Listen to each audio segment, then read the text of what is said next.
Academy's Andrea Lee is the 2023 to 2024 NFHS Maine Adapted, Allied, and Unified Sports Coach of the Year. Lee is the first recipient of the award.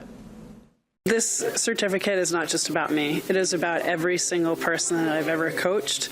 It is about the parents that are involved, the administration. Truly, this is not just for me. This is for all of us. She knows how to truthfully connect not just only to the athletes, the partners, but even the family members.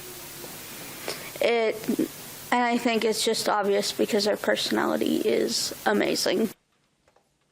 Lee hopes that the Hampden Academy can be the first school in Maine to add unified championships at the middle and elementary school levels to go with its 2 high school banners.